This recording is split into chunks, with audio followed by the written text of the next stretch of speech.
ప్రభువునందు ప్రియులరా, బాగున్నారా? ప్రభువైన యేసుక్రీస్తు నామంలో మీకు వందనములు, శుభములు తెలియజేస్తున్నాను. ప్రతిదినము మీ కొరకు ప్రార్థిస్తున్నాను. మీరును మా కొరకు, మా పరిచర్యల కొరకు తప్పక ప్రార్థన చేయగలరు. దేవుడు మిమ్మును, మీ కుటుంబములను దీవించి ఆశీర్వదించునుగాక. ప్రియ సోదరి సోదరులారా, ఈరోజు మన పాఠము కొరింథీయులకు రాసిన 2వ పత్రిక 5వ అధ్యాయం 1వ వచనం నుండి 24వ వచనం వరకు గల ప్రాముఖ్యమైన సంగతులను గూర్చి విందాం. శ్రద్ధగా వినండి. ఈ వాక్య భాగంలో అపోస్తలుడైన పౌలు ఆలోచన ధోరణిలో అభివృద్ధిని, ఆయన వేదాంత భావములలో ఔన్నత్యమును మనము చూడవచ్చు. భూమి మీద మానవ జీవితమును శిథిలమైపోయే గుడారమని, పరలోకమందు నిత్యమైన నివాసము మనకు ఉన్నదని ఎరుగుదమని పౌలు గ్రహించుటలో ఆనందిస్తూ ఉన్నాడు. పరలోకమందున్న నిత్య నివాసములో ప్రవేశించేంత వరకు మనము ఈ గుడారములో నివసించాలి. ఇక్కడ గ్రీకులు తలంచినట్లు మానవ దేహమును సమాధి గుహగా తలంచుటలేదు. ఆయన శరీరమును విడిచి నిర్వాణము పొందాలని ఆశించుటలేదు. దేవునిలో లీనమైపోవాలని తలంచుటలేదు. ఆత్మకు స్వాతంత్ర్యము కొరకు ఆరాటపడుటలేదు. దేవుడు తనకు నూతన దేహము ఏర్పరిచేంత వరకు, ఆత్మీయ నివాసమును సిద్ధపరచు వరకు వేచి ఉండవలనని తలంచుచున్నాడు. పరలోక నివాసములో కూడా పౌలు దేవుని సేవించి ఆరాధించాలని తలంచుచున్నాడు. పౌలు పూర్తిగా కార్య విముఖుడు కావాలని కోరుకొనుటలేదు. పరలోక నివాసంలో కూడా పరిచర్య పరిపూర్ణము గావింపబడవలనని ఆశించుచున్నాడు. రానున్న జీవితమును ఆశించుట వలన ఇహలోక జీవితమును త్యజించవలనని పౌలు అభిప్రాయం కాదు. ఇహలోక జీవితంలో కూడా పరిశుద్ధాత్మను సంచకరువుగా, అనగా రానున్న జీవితమునకు భయానాగా ముందుగానే పొందుకొనిన వారికి పరలోక జీవంలో ప్రవేశించు భాగ్యము తప్పక ఉండునని నమ్ముచున్నాడు.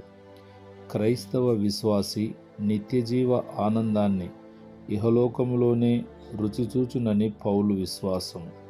కనుక విశ్వాసి ఈ లోకములో జీవించుచునే రానున్న లోకపు దేవుని మహిమను ప్రకాశించు సాధనముగా జీవించవచ్చునని పౌలు అభిప్రాయం.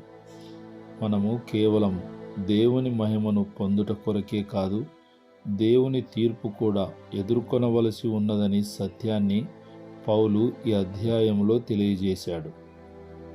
ఈ దేహమందు జరిగించిన క్రియలను బట్టి మానవులందరూ క్రీస్తు న్యాయపీఠం ఎదుట తీర్పును ఎదుర్కొనవలసిందే అని పౌలు దృఢంగా ప్రకటించాడు.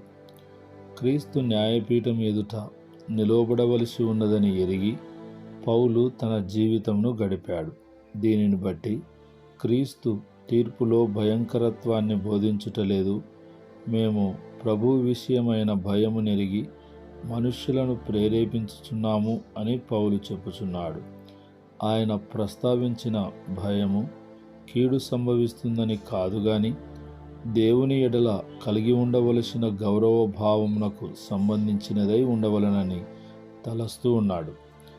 దేవుని ఎడల భయము, ప్రేమ, భక్తితో కూడినవి. పౌలు తన యథార్థతను కొరింథీయుల ముందు నిరూపించుకొన ప్రయత్నించుచున్నాడు. అది అతని మంచితనమును పెంచుకొనదలిచి కాదు గాని తాను బోధించిన సువార్త వ్యర్థము కాకుండవలనని ఆశించాడు. మేము దేవునికిని మీకును ప్రత్యక్షపరచబడిన వారము. మమ్ములను మేమే మెప్పించుకొనవలనని ఈ విషయాలు రాయుటలేదు గాని, పై రూపమునే లక్ష్యము చేయి వారికి ప్రత్యుత్తరమిచ్చుటకు రాయుచున్నామని తన విమర్శకులను దృష్టిలో ఉంచుకొని తెలియచేశాడు. పౌలు అందించిన సందేశము కించపరచబడరాదని ఆశించుచున్నాడు.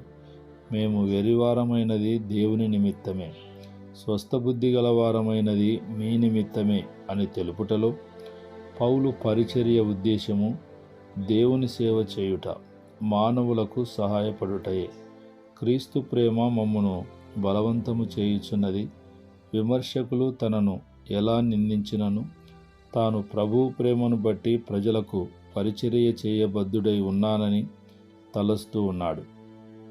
క్రీస్తు అందరి కొరకు మృతి చెందాడు కనుక జీవించువారు తమ కొరకే కాక ఇతరులను జీవింపచేయుట కొరకు జీవించాలని పౌలు నిశ్చయతను వ్యక్తపరుస్తున్నాడు.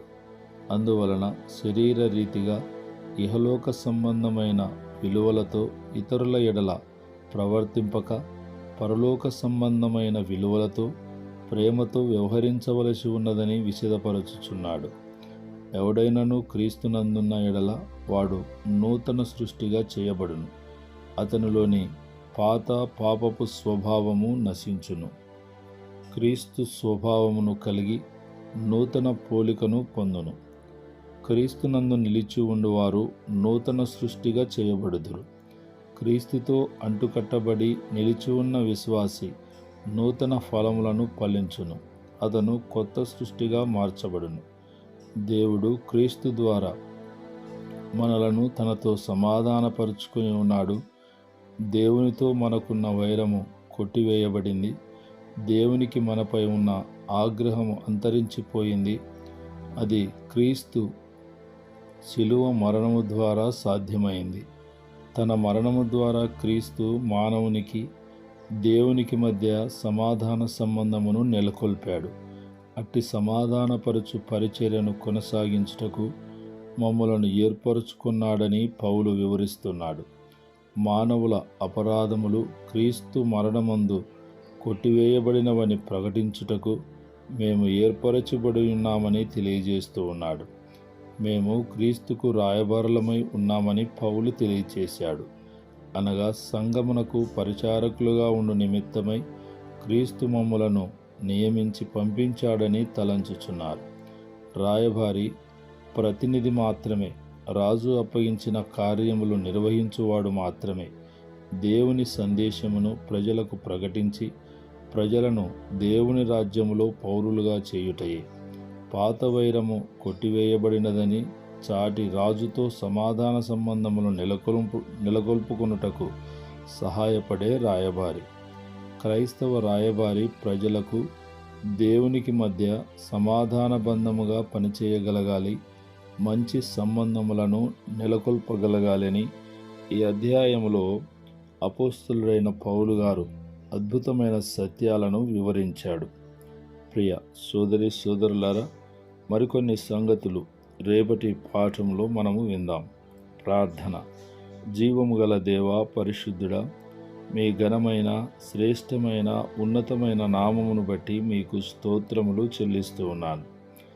ప్రతిదినము శ్రద్ధ కలిగి ఈ మాటలు వింటున్న మా ప్రియ బిడ్డలను, వారి కుటుంబములను దీవించి ఆశీర్వదించమని ప్రార్థిస్తున్నాను. రకరకాలైన అనారోగ్య సమస్యల చేత తీవ్ర ఇబ్బందులు ఎదుర్కొంటున్న మా ప్రియ బిడ్డలను మీరు జ్ఞాపకం చేసుకొని వారికున్న బలహీనతల నుండి, వారికుండే అనారోగ్య పరిస్థితుల నుండి పరిపూర్ణమైన స్వస్థత మా ప్రియ బిడ్డలకు మీరు దయచేయమని ప్రార్థిస్తున్నాను. చెప్పుకోలేని సమస్యలతో, బాధలతో, బలహీనతల చేత ఇబ్బంది పడుచున్న బిడ్డలపై మీ కనికరము చూపి ప్రభువా, మీ నామములో విడుదల కలిగించమని ప్రార్థిస్తున్నాను. వివాహ వయస్సుకు వచ్చిన యవన బిడ్డలు అనేకులున్నారు. త్వరగా వారికి మంచి సంబంధములు కుదురుటకు, వివాహ కార్యములు జరుగుటకు కృప చూపి సహాయము దయచేయమని, ఎదురాడు ఆటంకాలన్నీ కూడా మీరు దూరపరిచి త్వరగా వారికి నైనా అద్భుతమైన కార్యములు జరుగుటకు కృప చూపి సహాయము దయచేయమని యేసు నామములో ప్రార్థిస్తున్నాము తండ్రి. ఆమేన్, ఆమేన్, ఆమేన్.